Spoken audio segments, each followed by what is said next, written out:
Did our offensive line just suffer the most devastating blow before the season even starts? Or is there still hope? Plus, has Kirk Cousins finally found the perfect rhythm in the red zone to turn this offense into an unstoppable machine against the NFL's top defense? Raider Nation, today's practice in Las Vegas was absolute pandemonium. We had a massive scare in the trenches, a rookie flying around making plays, and a veteran quarterback dealing touchdown passes right in the face of the coverage. No fluff here. Buckle up and smash that like button because today was insane. Getting straight to the point, Jackson Powers Johnson left the field early during Monday's practice with an apparent muscle injury during red zone drills. ESPN reporter Ryan McFadden confirmed our guard went down, even tried to pop back up quickly to shake it off, but headed straight to the locker room with the medical staff as soon as the session ended. Guys, this is a massive gut punch. We can't sugarcoat it. JPJ was simply winning the outright battle for the starting right guard spot against second-year pro Caleb Rogers. He had been getting the vast majority of first-team reps, was listed as the starter on the first official depth chart, and looked like the aggressive anchor we desperately needed on the right side, with Spencer Burford already locked in at left guard. Now, a mere 2 weeks from the end of training camp, the entire blueprint for the trenches is on high alert. The impact this has on the team is concerning for two clear reasons. First, the kid's medical history is already becoming a dangerous red flag heading into just his third year in the league. Let's look at the facts. As a rookie, he missed 2 games with an illness. In 2025, he landed on injured reserve with an ankle injury and missed the final 8 games of the regular season. Plus, he sat out with a concussion. And that's not even counting the chronic hip, groin, and head issues during his college days at Oregon. If you can't stay healthy, unfortunately, all that talent never sees the field. Second, what is our contingency plan if push comes to shove?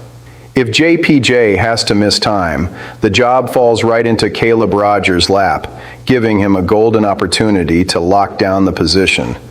But what about our depth? Behind him, the rotation features Jordan Meredith, Atonio Mafi, rookie Trey Zune III, and Will Putnam. With all due respect, nobody is sleeping soundly knowing how fragile this unit is if the starter goes down.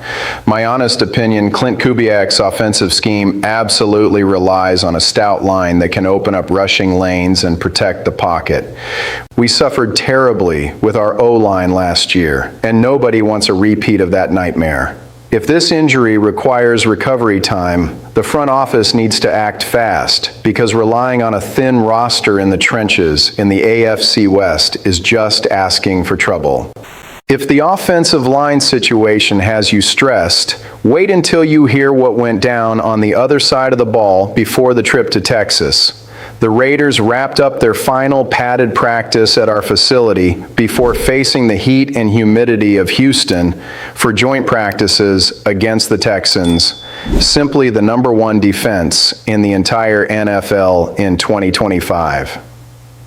Offensive coordinator Clint Kubiak made it clear the intensity is going to get cranked to the max, but our offensive standard has to hold up against any brick wall. And my friends, Kirk Cousins decided to put on an absolute clinic in the red zone. The veteran was on fire, tossing no fewer than 5 touchdowns near the goal line. That included 2 perfect strikes to the speedy Jalen Naylor, 1 to Michael Mayer, and 2 to the absolute monster Brock Bowers, who came back with a vengeance after missing Sunday's practice for personal reasons. Bowers even had a 3rd contested TD catch over linebacker Key Walker that got wiped out by offsetting penalties. The chemistry between those two looks incredibly promising.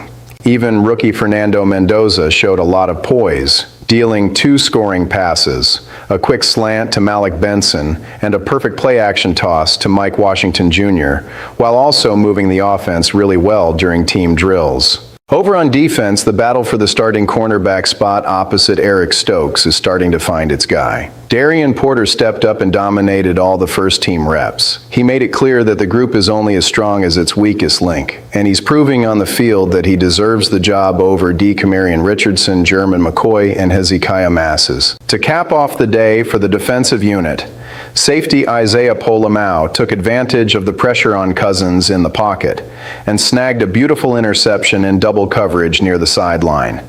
To make things even better, rookie edge rusher Kieran Crawford finally shed his red non-contact jersey and practiced like his hair was on fire, getting an absurd jump on Aiden O'Connell that would have ended in a sack.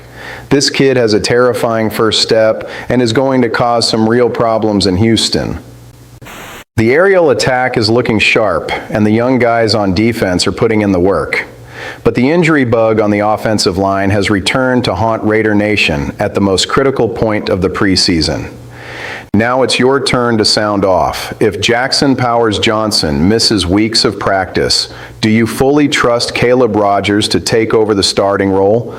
Or does the front office absolutely need to bring in an outside veteran immediately? Drop your thoughts in the comments and don't forget to hit that subscribe button.